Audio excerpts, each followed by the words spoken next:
Yo, what's going on, snipers, and welcome back to our Anchorage Ice Tigers Draft to Glory franchise mode here in NHL 23. So in last episode, we took on the Nashville Predators in the first round of the playoffs, and despite being a wild card team, we managed to pull off the upset in 7 games in overtime. As you can see, we won 4-3 in Game 7, and it was a pretty interesting series, I'd say, for our team. Mainly because I think we had some pretty good depth scoring across the board. A lot of our old guys stepped up quite well, as you can see, like Derek Keith leading the team in points so far. He's currently dropping off, so this might be one of his last seasons in the NHL. Also, Darby had a good first round. Hartnell, Danner, Vico. Like, it just list goes on and on. Even Parrott was pretty good in the first round. He didn't score as much goals. He only had 1 goal in the first round, which is completely unlike him, because usually you can see he is a very consistent playoff performer. But this time around, he didn't score really much goals. Hopefully, he could do that in the second round. Miles Claxton, on the other hand, had a pretty good first round in terms of goal scoring. Like, these two guys kind of like reversed roles a little bit, because usually Parrott's the goal scorer, Claxton's the passer. But this time around, it was reversed roles, and Claxton had that game-winning goal to send us here to the second round, which was pretty cool considering he's 37, and this is probably the last year of his NHL career. So in general, it was a really good first round for this team, and I'm hoping that we can continue that into the second round. Most everybody on our team had a point in that first round, so it'll be good to see that continue. Also, Spencer Pusher's had a good playoff so far. We did start Hayden in the playoffs, and he was not that good, so Pusher has taken over that role, and he will be guiding us forward, hopefully into maybe a conference finals appearance. But we're going to be taking on Dallas, who's another team that finished above us in the standings. Not really a surprise, though, because we were a wild card team. But as you can see, they also went to 7 games in the first round. If we sort here by wins, you can see they went to 7 games in the first round.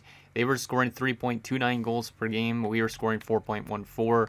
We were a little bit worse defensively, though, so we were better offensively. They were better defensively.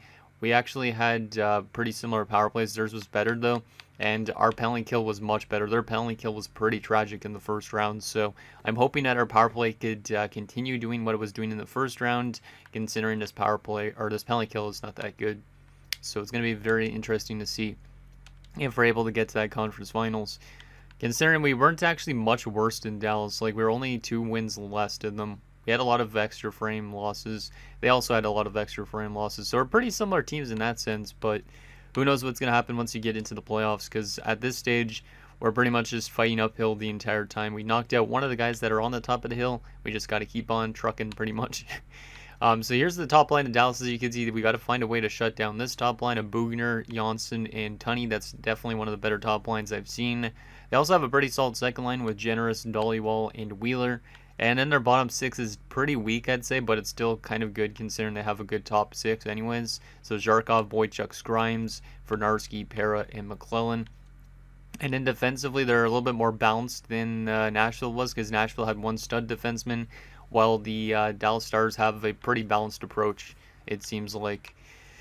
And then their goaltending is also pretty good with Melvin Heatley. As you can see, he's an 87 overall, and he didn't have the best first round, so hopefully he continues not to play that good. He hasn't been a good playoff goaltender in the past, and the Dallas Stars haven't really gotten, I don't think, that far in the playoffs before. He has only been with Dallas for 2 years, though. He was with Calgary a few years back. That's probably where I recognize his name. And Pushkarev is a backup, so they do actually have an also solid backup. And then there's their depth. So they're a good team. They're probably better than us on paper, but hopefully our age doesn't catch up to us, and hopefully this is not the last episode that you guys will see Avery Parrott and Miles Claxton in. Hopefully this is one of many episodes they have left. Like, hopefully we can get a Stanley Cup these upcoming episodes, so that way these guys can retire with a Stanley Cup win again. If that isn't the case, then hopefully we can at least get some good numbers from them the last few days of their careers, or whatever it is. So that's that. Let's make sure we have our lines set up the way we want them to. So yeah, we're going to still ride with Parrott, Keith, Hartnell. Vico on the second line is good for me. Yeah, I think it looks good. Jansevsky might get jumped up to Leeson depending on who does what. Defense looks good. Goaltending looks good. Yeah, I think we're ready to go for the start of the second round. Let's hope that we can get to the conference finals. Winner of the series will face Calgary or Chicago. I feel like Calgary is definitely the favorite to win the Stanley Cup this year, though, because of Lukowicz. But honestly, any team could win the Stanley Cup, even if you're a bad team like us. that finished like that type of weird record and got into the wildcard spot, we can easily go on to the finals randomly because this game is pretty random at times on who actually is the best team in the league. So let's see if we can find a way to pass Dallas here. Let's see what happens. We start off on the road like we will for the entire playoffs. Let's see if we could get a 1-0 series lead here. Come on, boys. Both teams went to 7 games, so both teams might be a little bit tired to start this round. Who knows? First period, scoreless. That's actually not a bad first period. Pretty even period too, considering both teams had the exact same shot totals and nobody scored. So yeah, this might be one of those series that is pretty tight for the most part, at least so far. Who knows, maybe it'll open up in the second period or in the third period or even in the next game. Maybe this will just be a low-scoring game to start off wise, which I'm okay with because at least that means Pusher is playing good. Second period, 2-1 for us. Let's go. They scored first, so Tunney scores. We have played Tunney, I think, a couple times in the playoffs because he has been with the Flames in the past as well. And then Leeson scores for us, and Glenncross gives us the lead.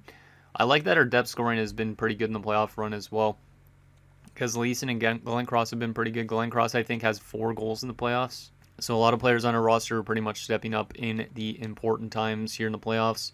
Shots are 26-20 in favor of Anchorage, or in favor of us, I should say. Why am I saying in front of Anchorage? I'm about half asleep, I feel like, right now, but let's get through this and see what happens in the third, see if we could lock it down and get some insurance.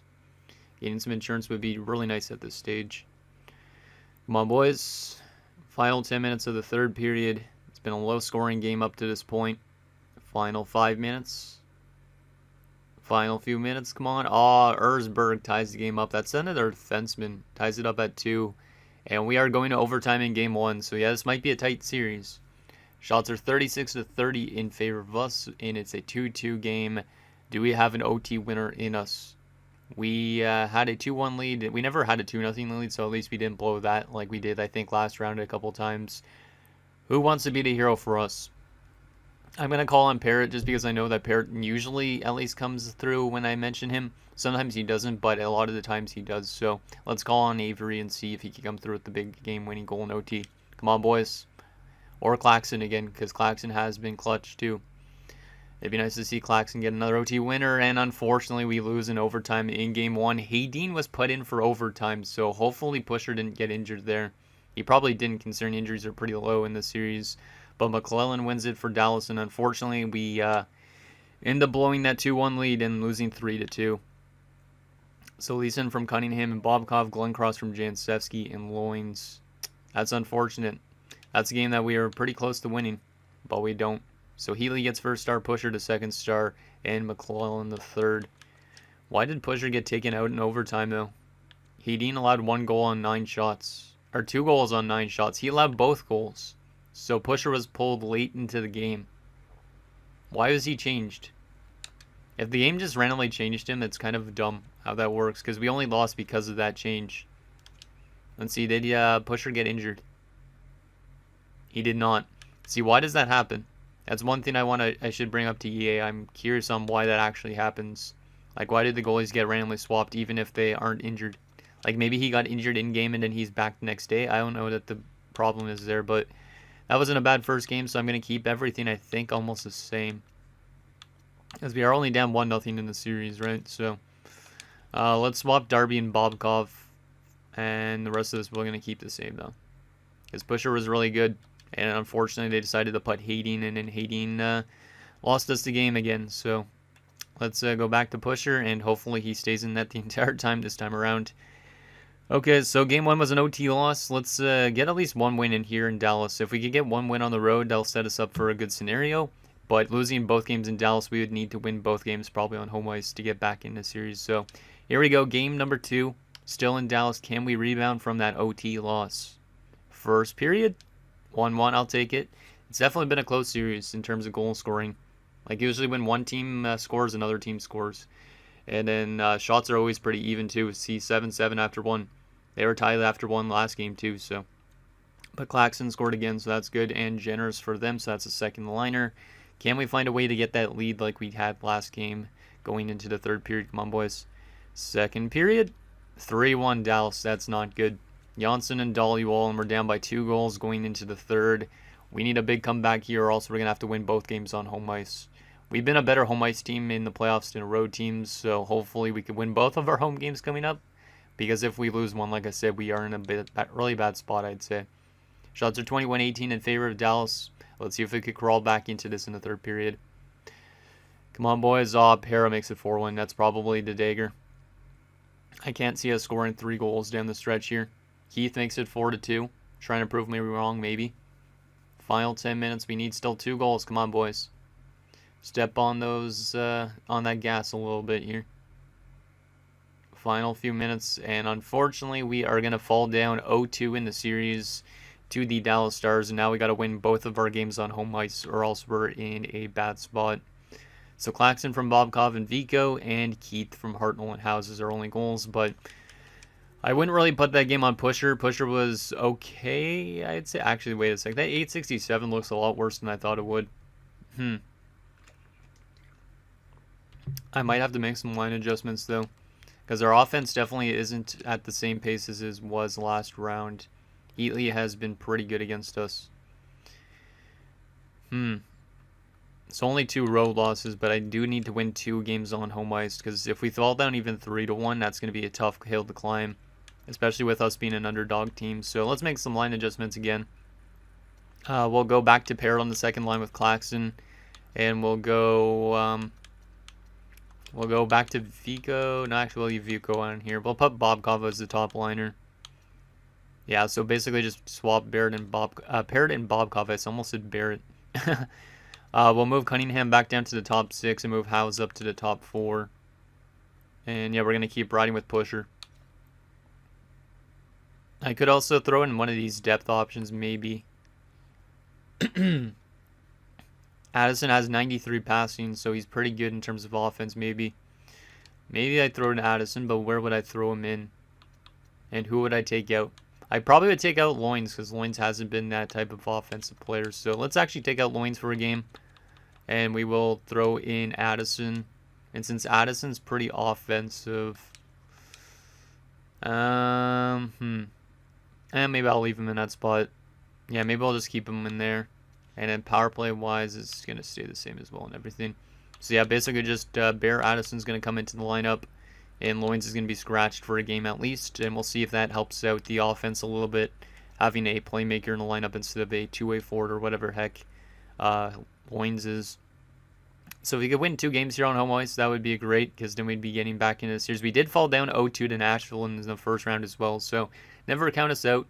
And it's also a pretty similar scenario, too, because we did lose Game 1 against Nashville in overtime, and then we lost in regulation to them, and we were down 0-2. And then we kind of found our footing and won 3 straight games. So if that could happen here, that would also be pretty good. So let's see if we could repeat history and win 3 straight games to get us a series lead. That would be nice. There we go, home ice. Let's see if we could win on home ice again. First period of Game 3. 1-0 us. That's a better start. Avery Parrott. Let's go, Parrott. Hopefully that's not one of the last goals we see him score, because like I said, he hasn't been scoring as much goals as normal, but he has been picking up points, which is good. Shots are 13-8 in favor of us. We're up 1-0 after 1. Can we add to this lead in the second period? Second period, 3-0. Let's go. Keith and Claxton. It's the 3 old guys that all could retire at the end of the season. Keith might not retire until next season, but Claxton and Parrott, I think, definitely retire this offseason, so... should be interesting to see if any of those guys, or all 3 of those guys, retire this year, because all 3 of them scored in this game. Shots are 27-15 in favor of us. Let's lock this game down here in the third period. Hartnell makes it 4-0. Another older guy, too, on this team. And then a shorthanded goal from Generous gets Dallas back on the board.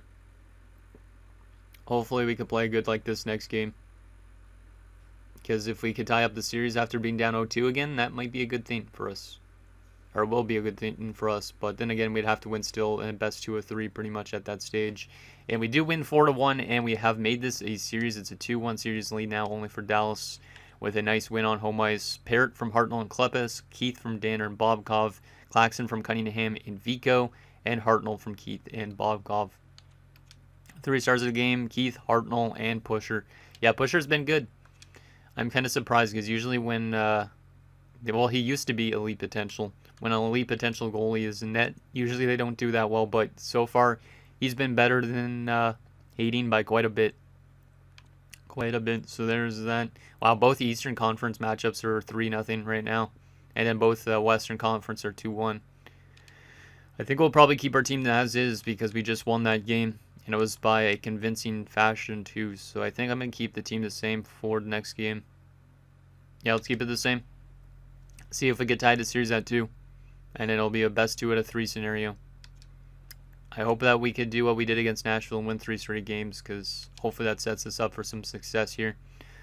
Here we go. Game number 4. This is a crucial game. We lose this game, we would fall down 3-1. We win this game, we have a tie series headed to Dallas. First period, 1-1. I'll take it. It's better than being down. Vico opens the scoring for us. Generous ties the game up. He's been probably one of their better players in the series. Shots are 13-9 in favor of Dallas, but it is a 1-1 game. Can we get the lead back in the second period? Second period, still 1-1. Okay, we're having another close game like game 1. I don't mind that at all, but at the same time, I hope that we can find a way to get the lead. We are being outshot pretty heavily, 25-14, so Pusher's doing whatever he can to keep our team in the game. Can our offense get some more shots on goal in the third period and maybe find us a lead randomly? Come on, boys. This is a crucial period. Let's get her done. Hey, let's go, Claxton. Let's go. He's 37 and he's a 74 overall now, but he has been scoring consistently in the playoffs, and Hartnell makes it a 2-goal advantage. We have a 3-1 lead here in the third period. We're into the final 10 minutes of play. Come on, guys. Lock it down. Penalty kill. Nicely done. Final few minutes, and we have tied the series headed to Dallas. So we basically just did the same thing as we did to Nashville. We dropped the first 2 games, and then we rebound with 2 wins of our own. So we have a brand new series at 2-2. That was a good game again. Good defensive play, good offense. So Vico from Danner, Claxton from Bobkov and Vico. That's the game-winning goal. And Ricardo Hartnell from Bobkov. Yeah, I don't know why Claxton's scoring so much goals in this playoff run, but he is doing really well. Pusher gets first star, Vico second star, and Claxton the third. But yeah, Claxton scored 6 goals in this playoffs. I feel like every other playoffs he's never scored really that much goals already. Just kind of funny. Yeah, this might be a series that goes 7 games. Might be. Calgary is close to knocking out Chicago. Not a surprise there, though.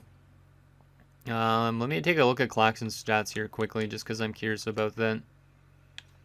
Yeah, his 6 goals in the playoffs that he has right now is the most he's ever scored in a playoff run. Because usually he's a pure playmaker. He has never scored this many goals in a playoff run.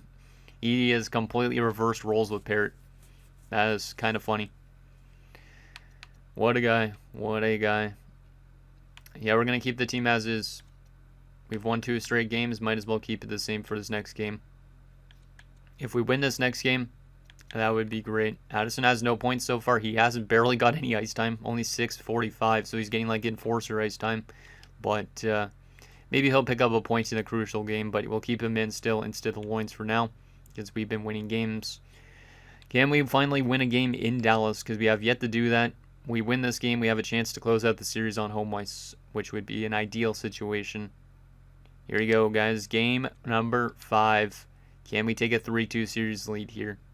First period, 1-0 Dallas. It's not terrible. I don't like trailing, but at the same time, it's only by 1 goal. Shots are even too, so hopefully we can find a way to crawl back into this in the second period, tie the game up by at least, or even find a way to get that lead. That would be great. Second period, 2-1. That's exactly what the doctor ordered. Leeson scores to tie the game up. And with 2 minutes left, pretty much, Avery Parrott has scored another playoff goal. And we have a 2-1 lead going into the third. Shots are 20-20. It's been a very even period shot, or even series shot-wise and goal-wise. Let's see if we can lock this one down in the third period and get some insurance here. Come on, boys. Get that third goal. Get that third goal. Because that would help us out quite a bit. We're into the final 10 minutes of the third period. Still up by a goal. Come on, boys. Lock it down. Ah, Tunney ties the game up. I don't like that. Hey, but Vico answers right back. That I do like. And then Tunney ties it right back up. God damn it, Tunney. Couldn't you have stayed in Calgary for a little bit longer? And we're going to another overtime situation with the Dallas Stars. Yeah, this has been a very close series. Very well matched up, I feel like, against them. Shots are 35-30 in favor of Dallas. They have came back multiple times in this game. We were up 2-1. They tied it at 2-2. We were up 3-2, and they came back immediately. So I feel like we might lose this in overtime, but I really hope that we could find a way to win this one. Because if we win this one, maybe we'll be able to close out the series in front of our home crowd. Let's see what happens here in overtime. Who wants to be that hero? Parrot, I'm going to call on you again. Power play into overtime, and we do score. And it is Glenn Cross. Let's go, Glenn Cross. He has been great this playoffs as well. He's got like 5 or 6 goals himself. We are 1 win away from going to the conference finals with a aging roster by knocking out 2 teams that were above us in the standings. 2 Central Division teams. So Leeson from Parrot and Vico, Parrot from Vico and Cunningham, Vico from Claxton and Howes, and Glenn Cross from Hartnell and Keith. Let's go. Tony the first star of the game because he gave them a chance in that game. Bugner gets second star with 3 assists, and Vico the third star with 3 points. Let's go, Vico. Vico's had a good playoffs. He's been also picking up assists too. He hasn't just been scoring goals, so I do like that. I like that everybody on our team is pretty much contributing to the offense. It's not just one player. It seems like it's everybody on the team that's stepping up in key times. Vico's now leading the team in points with 13 points in 12 games. He's had a really good second round here. I think we'll keep the team as is. I feel like we're in the exact same situation with that we were with Nashville, though. Let me take a look at this again. Yeah, we won the 3 straight games. It wasn't in overtime, that one, though. Then we lost. Then we won Game 7 in overtime. So hopefully we win this one, though, this time around and don't have to go to another Game 7. But if we go to another Game 7, hopefully we could take what we learned from against Nashville and apply it to this series as well. So here we go. We're going to keep the team as is. We've won 3 straight games. Can we find ourselves to the conference finals against what would be the Calgary Flames again? First period, 1-1, I'll take it. Dollywall opens the scoring for them. Parrot scores again for us. Parrot's starting to heat up in terms of goal scoring. I like that. Because once Parrot starts scoring, everything's going to be working out pretty well for the team at that point. But if we do win this series, we'd be playing Calgary. And Calgary's who we played last year in round 1 and pretty much upset them in a sense. So that one, I feel like they might be able to just slaughter us completely in the conference finals if we get there. But at the same time, we still have to win this game. So we can't get too far ahead of ourselves here. Shots are 10-7. It's a 1-1 game after 1. Can we find a way to get that lead in the second period? Second period? 4-2 Dallas. Oof, that's probably one of our worst periods of the series. Wheeler and Scrimes gives them the lead to 3-1. Gamble pulls us within 1 with a short-handed goal, but Dollywall's goal with 19 seconds left. That's a big goal for them. They give them a 2-goal advantage going into the third. Shots are 23-17. We need to find a way to win in this third period, or else we're going to a Game 7 in Dallas, and it's going to be identical to the first round where we had against Nashville. Let's see what happens in this third period, see if we can get back into this game. Come on, boys. Get 1 goal, and then we need to find that second. Let's go, Parrot. He scores his second goal of the night. I love it. And, of course, Tunney scores for them in the third period like he did last game. Makes it a 5-3 game, and Tunney scores again. Oh, my goodness, and General scores. Now Pusher's crapping the bed at the worst time possible. Well, we're going to be going to a Game 7. It looks like Bobkov makes it a 7-4 game, but we gave up too much goals in this third period. And yeah, we dropped 7-4, and we're going to a Game 7 for the second round in a row. It's the exact same thing for Dallas, though, because Dallas went to Game 7 in round 1, and now both of us will be playing our 14th game already. So both of our teams are probably going to be pretty tired for facing the Flames. So I feel like whoever comes out of the series is definitely going to lose to the Flames. That's my guess, at least. So Parrot from Vico, Gamble from Keith and Danner, Parrot from Cunningham and Claxton, and Bobkov from Keith and Howes. So Generous the first star with 5 points. Yeah, that second line, I think it is, of theirs definitely took over in that game. And also Tunney had multiple goals too, so their top 6 definitely carried them quite a bit. And yeah, Heatley was not good in that game, so they are kind of lucky to get away with that win. And Pusher was absolutely terrible, but he will start Game 7. I'm going to give him a little bit more leeway considering he has been good up to this point. So both of us are 7-6. Do we have our lineup set up for Game 7 the way we want it? But yeah, I feel like whoever goes out of the series is going to be too tired when they play the Flames. And yeah, it's going to be Buffalo and Philly in the conference finals in the East. A rematch of the Stanley Cup finals back in like the 70s, I think, if I remember right. Let's go to edit lines and make sure we have our lineup set up properly here. Let's start off with defense, though. Let's move Howes up, move Smith-Pelly down, just to kind of split up the X factors a little bit. We're still going to ride with Pusher. How was Addison? -2. Yeah, Addison's going to come back out. We need the more defensively minded player. So that means... Actually, Loins is a sniper. We are going to go with Lucic instead, since he's a two-way forward, just to give maybe a better defensive chance for that fourth line. And I will move Jancevski up, I think, here. And swap him and Leeson, just for something different. Maybe change some sort of a complexion with this team, I don't know. And yeah, I think that's pretty much all the changes we're going to make. So this is our roster for Game 7. Let's go back to Parrott on the top line because he's found himself a little bit. We'll see if that helps anything. We'll go back to Darby on the second line because Darby's been pretty quiet here in the second round. He had a good first round, but I don't think he's had a point in the second round. So we really need him to get going at this stage. Yep, that's going to be our team for Game 7. And potentially the last game of Parrott and Claxton's career, even maybe Derek Heath's career. Who knows? We'll do a real-time simulation, but this is a big game. Hopefully we do not have to go to overtime like we did last round in Game 7, but hopefully we can find a way to win this game, and then who knows, maybe we have a chance against the Flames. Really tough to tell. Come on, boys. Real-time simulation, all Game 7. Penalty kill early. We get a short-handed goal from our offensive defenseman, Cunningham. That's a statement way to start a Game 7, and then power play goal from Ricardo Hartnell. That's an immediate impact we need for Game 7. That's a huge way to start off a Game 7. Wasn't expecting a shorthand goal from a defenseman, but I will take it. Cunningham has been actually pretty good. He's a top 6 defenseman only, but and he's only 77 overall, but he had like 20-something points in his rookie season. He's been pretty solid in the playoffs, and he gets a big goal at a crucial time. So, yeah, this guy will probably be on our blue line probably for the rest of the series, at least. And I mean YouTube series, not in the rest of the playoff series.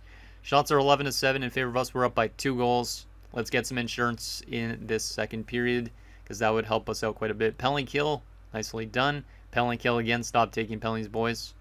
You got to be more disciplined. Stop taking penalties. That's the 3rd penalty of this period, and then they score. They got some momentum off of that. We don't need to keep giving them power plays. Generous makes it a 2-1 game. Come on, boys. Lock her down this period. Nicely done. Okay, so we're up by a goal. The shots are even again. 18-18. It's been such a tight series. Now we go to the 3rd period where anything could happen. We're up by a goal. We just need to find a way to get insurance and lock it down. And then we could win this game. But we need to find that next goal. We also need to make sure to play good defensively, and Pusher needs to just do what he did before last game, pretty much in lockdown games when he has the opportunity to. Let's see what happens in the 3rd period. See if we could lock this one down. Come on, boys. Let's do it. Let's do it. Power play to start the 3rd period. 5-on-3. It's a long power play, and we do not capitalize, but it killed a lot of time off the clock, which is good, but I wanted a goal there. Final 5 minutes of this 3rd period. Still up by a goal. Final few minutes. Please lock it down. And we do lock it down, and we're going to the conference finals. We will be taking on the Calgary Flames after we knocked out 2 teams in 7 games. We're up for a tall order here. This is going to be a tough series for sure against Calgary. But we have found ourselves to another conference finals. Somehow with an aging roster. So Cunningham's first goal of the playoffs from Gamble and Hartnell from Bob Coven Heath is your game-winning goal. Oh, we knock out Heatley, who had a good series for some games and some not so much. Pusher was great in most games except for last game. And Ricardo Hartnell, the 3rd star. Whew, I did not think we were going to be going to the conference finals this season when I started recording this season. Because like I said, I didn't even know if this team was going to make the playoffs, but here we are. We have knocked out 2 teams in Game 7 scenarios, and now we are only 8 wins away from potentially winning the Stanley Cup. But we do have to go through the Flames, which is, like I said, a very tall order for this team because we know we are going up against Lukowicz, and Lukowicz is probably on a mission at this stage, my guess.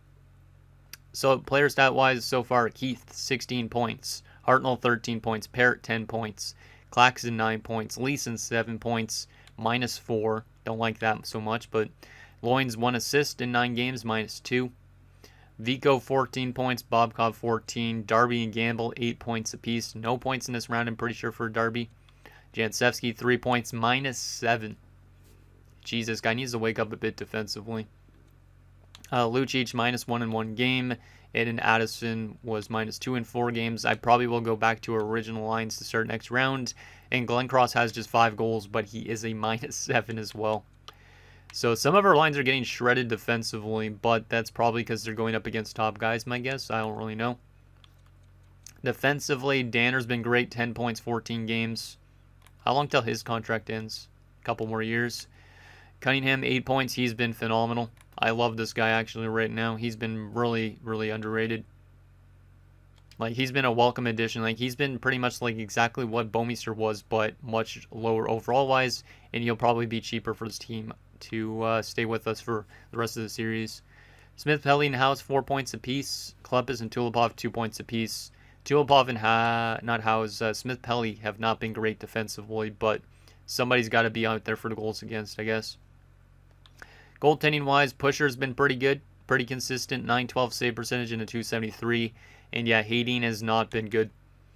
An 836 and a 6.36 goals against average. So yeah, Hayden is definitely not starting any playoff games ahead unless for some reason Pusher's absolutely tragic. We do have goalies actually in the minors we could potentially call up if we need to. So that's good. At least there's one goalie in the minors we could call up. So let's go to the next round and see what we're looking at in terms of the Calgary Flames. They actually weren't that great of a team during the regular season in terms of the record. 46, 26, and 10 is a good record, don't get me wrong, but it's not the most insane record as I would think. They were also 8-0-2 going into the playoffs, so this is going to be probably a really tough matchup. Let's take a look first on how they've been doing so far in terms of the playoff stats, because the regular season doesn't matter at this point. Let's see what they've been up to in the playoffs. They have won both their series in convincing fashion in 5 games apiece. They're 8-2, we're 8-6. We're scoring way more goals per game than them, but they have played way less games, or 4 less games at least. So our offense is doing really good. Theirs not so much. Well, theirs is doing probably pretty good, but still. Calgary's been a bit better defensively. Our power play has been better, which is a surprise, considering they have Lukovic. Their penalty kill's been a little bit better. But yeah, obviously they're 8-2, so they must have some good goaltending stats or something like that. Let's take a look at what their roster looks like, and then that'll be it for this episode. What is the Calgary Flames looking like? Still same as last year, maybe? I think so. They have Toivonen, Nighty, and Lukovic. That's a gross top line. That's probably one of the best top lines in the league at this point. Toivonen has not been good offensively, though, which is a surprise considering who's playing with. 3 points in 10 games. He does have 32 penalty minutes, though, so he's probably in the box too much. Then you have Clarence Nighty, who's on 9 points in 10 games. Pretty good. And, yeah, Lukovic is a man on a mission right now. 13 points in 10 games, 7 goals, 6 assists, +8. Yikes. Then you go to their second line, Louis Desbiens, 7 points, 10 games. Artem Kulikov, 6 points, 10 games. And Eli Ferrerio, who must be getting some power play time, at 12 points in 10 games.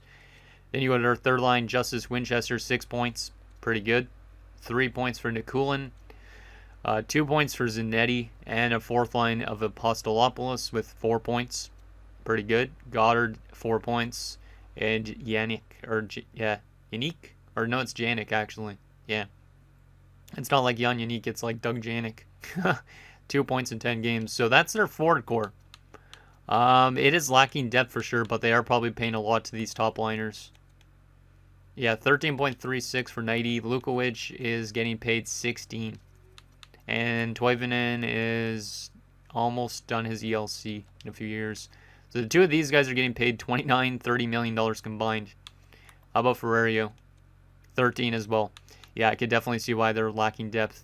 Defensively, they're also pretty balanced. It's actually a pretty good core. They have Zachary Madsen, who has got no points so far. Giuliano, 2 points, 10 games. Bauk, no points, 10 games. Theo Foote, who's got 4 points, 10 games. Dallas Greer, who's got 3 points in 10 games. And Skylar Kraus. And you might be wondering why I'm bringing him up. He was drafted the same year and from the same team as Bomeister, I think. So too bad we don't have Bomeister anymore, but I'm pretty certain this was the guy that we could have taken in a draft, but we didn't. I'm pretty sure he was from Mikkelin in Finland, right? Or Ukarit, that's where he was from. Yeah, that's Mikkelin too, I think, anyways. But yeah, these two of them played together on the same team. And some of you guys were telling me to take Kraus because he's a two-way, I think. Yeah. And then Bomeister's the offensive defenseman. That's kind of interesting if we still had Bomeister. Goaltending-wise, they have Christian Schulz, who's an 88 and has had a great playoff so far with a 917 and a 228. He's lost only one game. And then their backup is Liam Erzberg, who has barely played and has been terrible when he has played. Depth-wise, they have Vili Teravainen, Stuart Bartley, and Mikko Hentunen. So it's going to be interesting. I feel like they're definitely a one-line team for the most part, except for like Ferrario. So if we could shut down their top line, I think we have a better chance at winning. If we can't shut down that top line, obviously we're in a problem. It's pretty much the same thing as last year when we played them in the first round. So hopefully we could beat them again this year and find ourselves somehow in a cup finals against either Buffalo or Philadelphia. So anyways, guys, that's going to do it for this episode of our Anchorage Ice Tigers Draft Glory franchise mode. So next episode, we'll take it to the conference finals against the Calgary Flames. Like as I said, as we hope to get to another Stanley Cup Finals, surprisingly, in what might be the last year of a lot of guys' careers. So anything down below, and I'll see you guys next time.